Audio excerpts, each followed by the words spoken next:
자, 이제 시작할까요? 시편 77편. 자, 77편의 표제에 보면 여두둔이라는 그 이름이 나오는데요. 이 사람 이름이에요. 다윗 시대의 레위 지파에 속한, 우라리 지파에 속한 이 음악가, 찬양대, 그 악기를 다루는 그런 음악가였다라고 이렇게 생각하시면 되는데요. 여두둔이라는 이름으로 이 시편이 세 장이 있어요. 세 편이 있어요. 하나는 39편은 여두둔의 형식을 따라 이렇게 되어 있고요. 그리고 62편하고 오늘 우리가 본 77편은 여두둔의 법칙에 따라 부르라고 그렇게 얘기를 해요.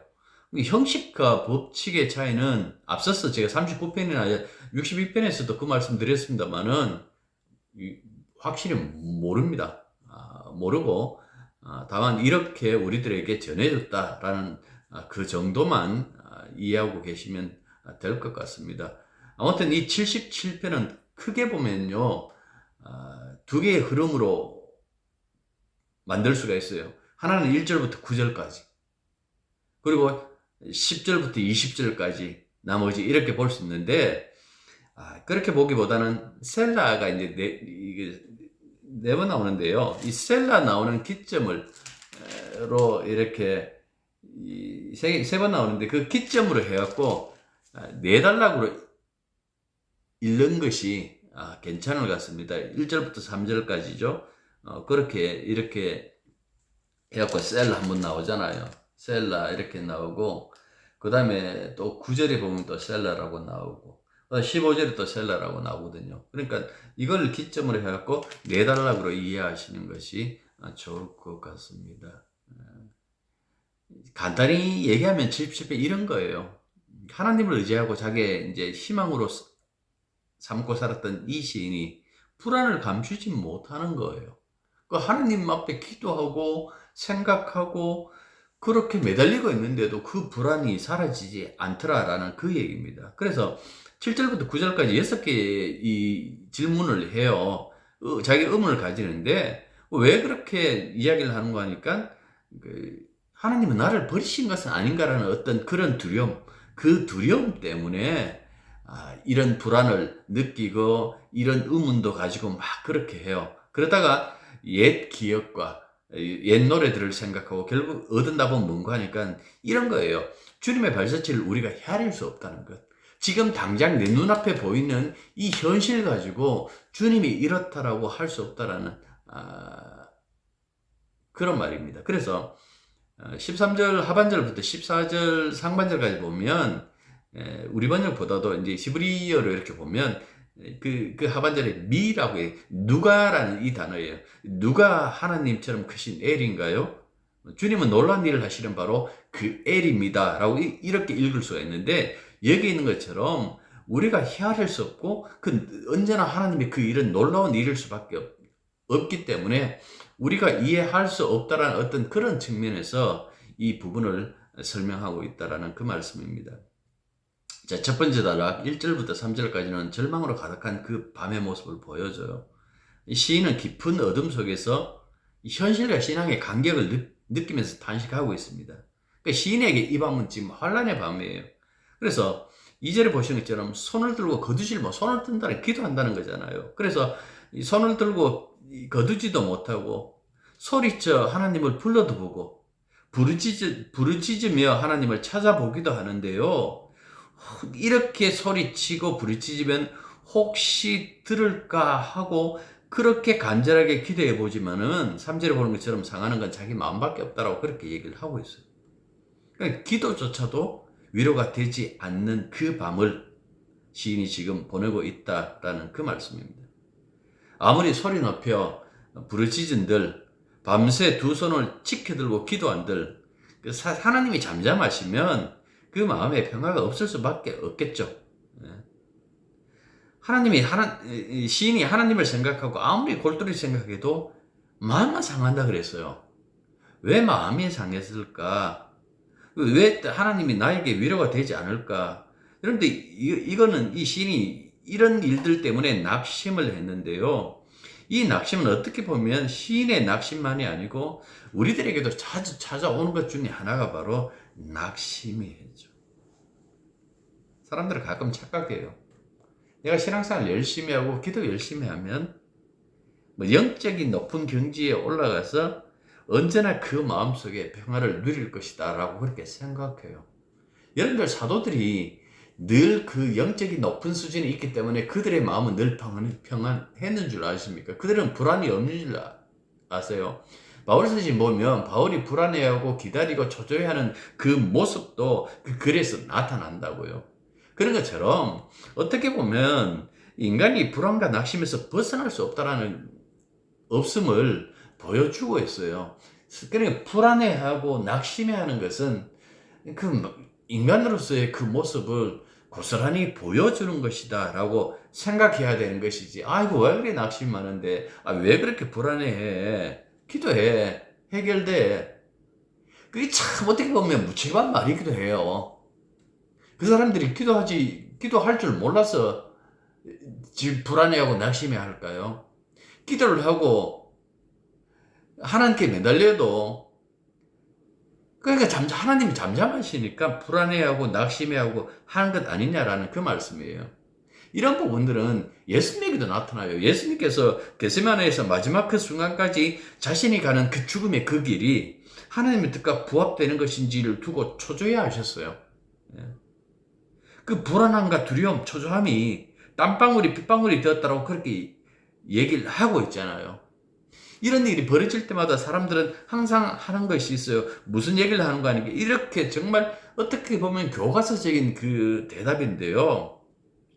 중요한 것은 낙심하지 않는 것이다. 아니지. 중요한 것은 낙심하더라도, 불안해하더라도 낙심한 마음과 불안을 누구로부터 해소하는가, 이것이 굉장히 중요하다. 여러분들 많은 말에 틀린 말은 아니에요. 이 시편 42편 5절과 11절을 보면 이 얘기를 해요. 내 영혼아 내가 어찌하여 낙심하며 어찌하여 내 속에서 불안해하는가. 너는 하나님께 소망을 두라. 그가 나타나 도우심으로 말미암아 내가 여전히 찬송하리로다. 이 두 번에 걸쳐가지고 이거 1절 후렴구 2절 후렴구로 이렇게 하면서 42편의 저자가 그 얘기를 해요. 그러면 77편의 이 저자는 42편의 저자 같은 그 마음이 없었을까요? 기도하지 않을까요? 앞서도 얘기한 것처럼 밤새도록 손을 들고 기도했다라고 그렇게 얘기를 하고 있다고요. 4절부터 9절이 이연인데 이연에서도 보시다시피 절망의 밤에서 벗어나지 못하는 것을 우리들에게 보여주고 있죠. 그래서 뜬 눈으로 고통의 밤을 지새우는 자기의 모습을 이렇게 얘기를 해요. 4절 상반절 보십시오. 주님께서 나를 뜬 눈으로 지새우게 하시니, 불안과 초조해서 잠을 자지 못하는 것을 이렇게 시적으로 표현하고 있는 거예요. 그래서 답답한 일이 막 있는데도 잠이 오면요, 아직 살만하다는 거예요. 그건 살만하다는 거예요. 진짜 이 불안과 초조, 원통이 가득 차 있으면 밤에 잠 못 자요. 잘 수가 없어요. 불면증 와갖고 병적으로 오는 거 말고 이런 경우도 있다라는 그 말씀입니다. 불안과 초조가 그를 억누르기 때문에 그렇다는 그 말씀입니다. 그 사람들 붙잡고, 아이고야 이 사람아 잡생각하지 마시게 기도하라고 그렇게 얘기를 하잖아요. 이 시인이 밤새도록 부르짖고 기도하다가 힘이 다 빠져버렸어요.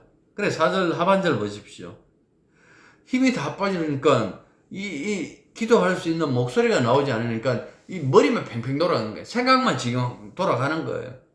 그 생각만 돌아가면 사람이 미래를 생각합니까? 답답하게 깜깜하고 아무것도 안 보이는데 지난 것을 회상할 수밖에 없다라는 그 말씀입니다. 그래서 흘러간 세월이 지금 머릿속에서 하염없이 맴돌고 있는 그 모습을 얘기를 해요. 그래서 시인은 지난날을 다시 회상해 봅니다. 하나님이 구속하신 그 일을 회상해 봅니다. 이때까지 그 이스라엘 백성들이 예배 때마다 찬송했던 그 찬송가에 가서도 한번 생각해 봅니다. 환란의 밤을 이처럼 괴롭게 보내고 있었으나 끝내 그 불안을 잠글 수가 없어요. 그 노랫가락도 생각해 보고 기도도 해보고 옛날에 하나님이 구속하신 그 사건들을 생각해 봤는데도 그 불안을 잠글 수가 없어요. 그래서 7절부터 9절까지 보시면 현실과 신앙의 그 모순을 6가지로 의문을 품습니다. 그 6가지가 이런 거예요. 주께서 영원히 우리를 버리시는 것일까? 두 번째, 다시는 은혜를 베풀지 않으시려는 것일까? 세 번째, 그의 한결같은 사랑도 이제는 메말라 버린 것일까?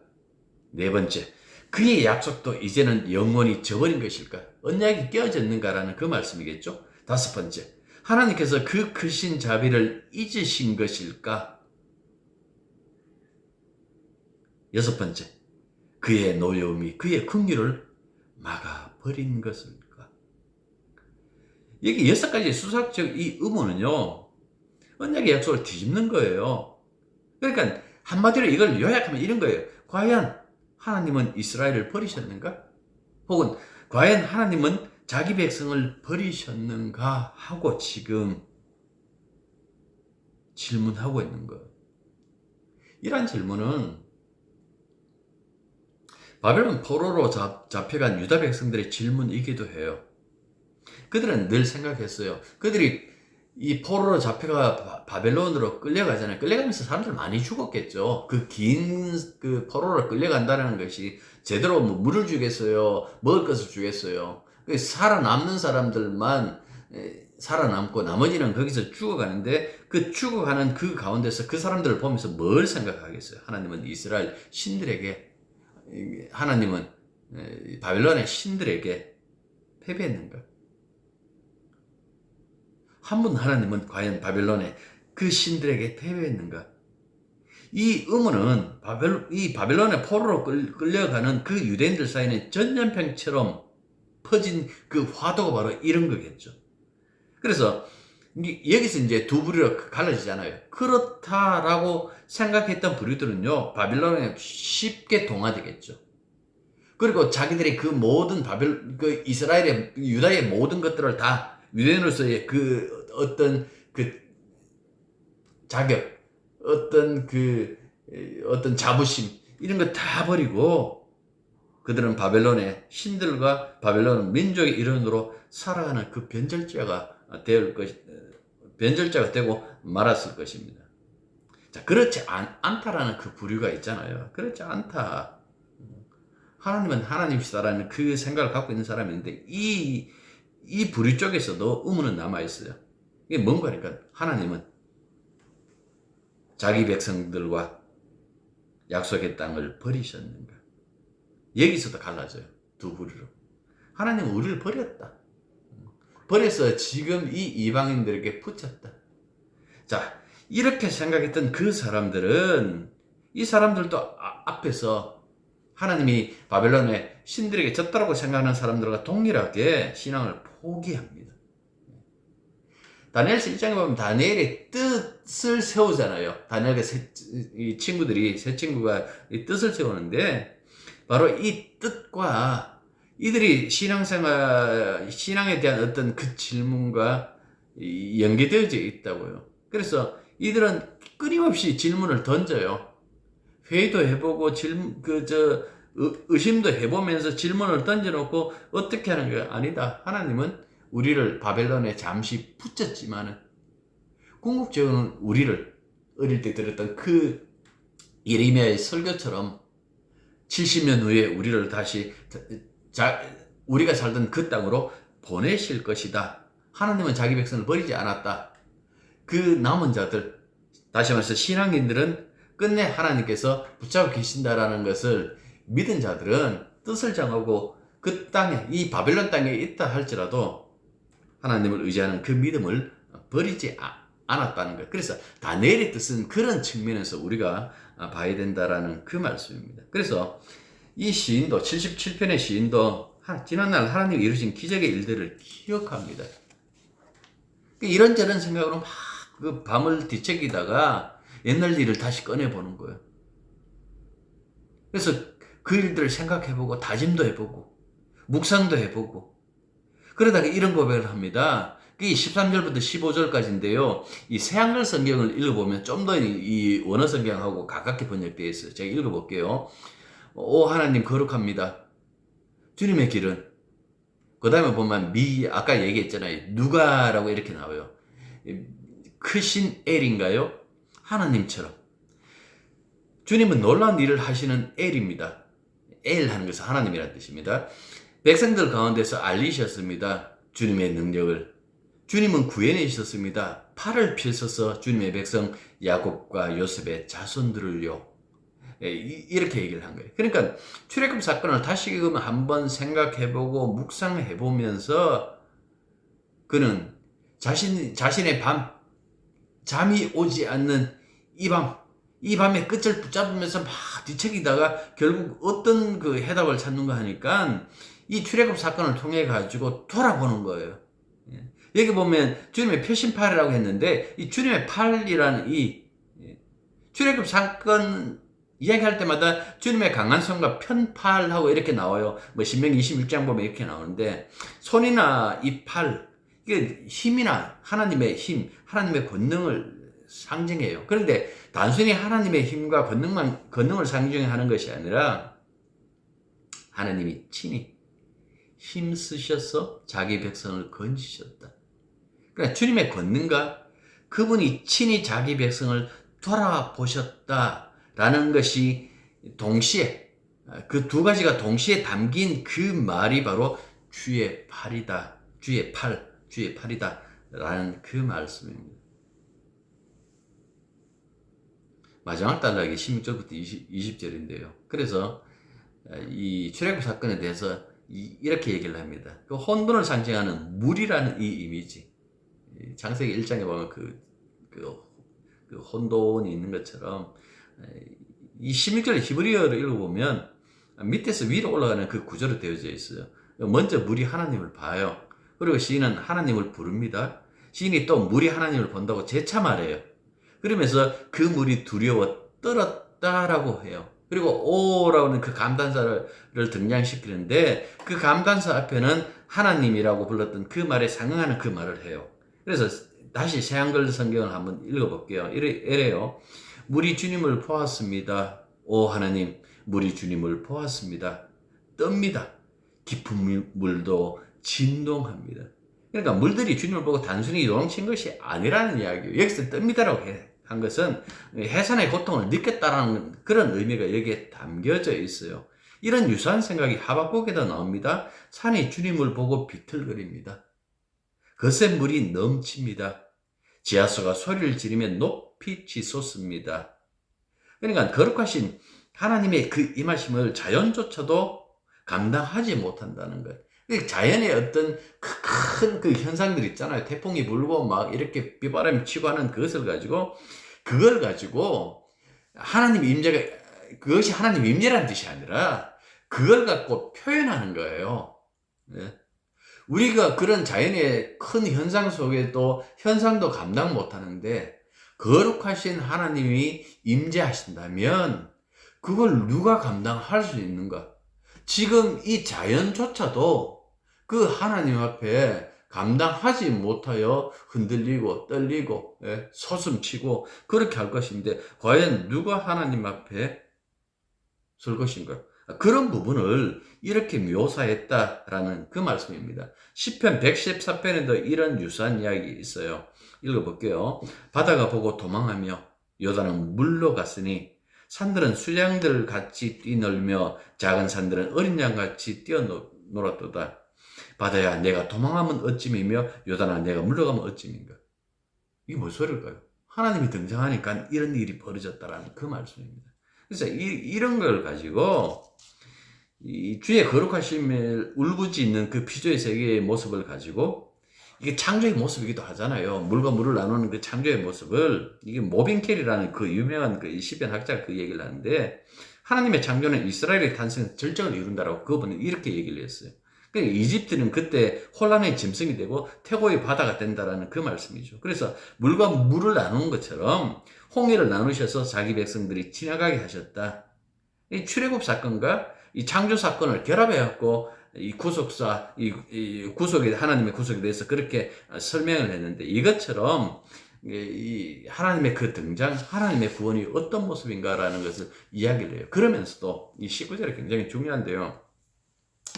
바다와 큰 물 위에서 당신의 길을 내신 주님의 자체를 찾을 수 없다고 그렇게 얘기를 해요. 바다가 열렸다가 닫혔어요. 열렸다가 닫힌 그 바다 길을 다시 찾을 수 있을까요? 그것처럼 거룩하신 주님의 그 길, 그 자체는 인간으로서는 알 수 없다라는 그 얘기예요. 모세와 아론의 손으로 이스라엘을 이끌 때에 주님이 하시는 그 일을 그들은 헤아려 보지를 못했어요. 이게 출애굽기 19장의 말씀인데요. 출애굽기 14장을 배경으로 이것을 다시 읽어보면 이 사람들이 그 홍해를 건너고 난 다음에 찬양을 해요. 모세가 찬양을 하고 그 다음에 미리암과 여인들이 찬양을 하는데 과연 이 사람들이 주님이 가시는 길, 주님이 인도하시는 길을 알았는가? 몰라요. 3일 만에 물이 없다고 불평하잖아요. 그들의 40년의 길은 주의 길을 몰랐어요. 주께서 왜 이 길로 인도하시는지 알지를 못했어요. 그러니까 40년이 뭡니까? 불평과 불만으로 가득했다라는 그 말씀입니다. 마음속에 불평과 불만이 있는 사람들에게 평화가 있을까요? 없겠죠. 그 모습을 지금 얘기를 하는 거예요. 그래서 불안하고 근심하여 심령이 상하고 3절에 있죠. 2절에는 위로받기도 거절했던 이 시인은 어떻게 위로받았을까요? 바다에 큰 물이 뛰어나오는 그 놀라운 능력을 보이신 그분을 회상도 했는데 19절에 보면 이제 다시금 용기를 얻어서 믿음을 회복한 것일까요? 여러분들 77편은 이런 우리들의 결말도 이렇게 생각해 보면서 사람이 이런 데 있잖아요. 정말 일이 안 풀렸을 때 왜 내 인생은 이 모양이 이 꼴인지 난 왜 이렇게 살아야 되지? 라고 답답해할 때 새로운 길을 모색하고 싶은데 도무지 보이지 않을 때에 그런 사람들이 주는 노래가 77편이에요. 도대체 여기서 그러면 어떤 길을 찾을 수 있다는 이야기일까? 이렇게 얘기를 해요. 왜 그 길을 네가 찾는데? 주님이 인도하시는데. 주님이 인도하시는 그 길을 우리가 쉽게 파악하고 알 수 있는 길로 인도할 것 같니? 그거는 넓은 길이야. 좁은 길과 좁은 문은 보이질 않아. 우리의 욕망이 가득 찬 우리의 눈으로 보면 그건 보이질 않아. 여러분들 그 얘기하는 것이다라고 생각하는 거예요.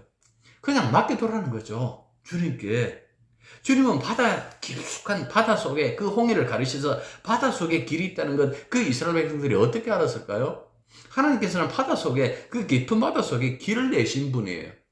길을 내셔서 자기 백성을 인도하신 그분이 이끄시는 그 길을 따라가는데 꼭 내 눈에 다 보이는 그 길로 내가 계산하고 내가 원했던 그 길로 가야 되나요? 십자가는 바로 그런 길이에요. 아무도 알지 못했던 그 길로 우리를 인도하신다라는 그 말씀입니다. 끊임없이 그 얘기를 해요. 신약 성경이. 십자가는 하나님의 길이었다고. 하나님의 지혜였다고. 십자가가 하나님의 권능이었다고. 십자가는 절망을 새 희망으로 바꿀 수 있는 유일한 길이다라고 그렇게 얘기를 해요. 그래서 이 바울이 주의 십자가만 알기를 원하고 자랑한다라고 그렇게 얘기를 해요. 갈라디아서 6장 14절. 그러나 내게는 우리 주 예수 그리스도의 십자가 외에 결코 자랑할 것이 없습니다. 그런데 자랑할 것이 없는 이 십자가 길은 신기한 길이에요.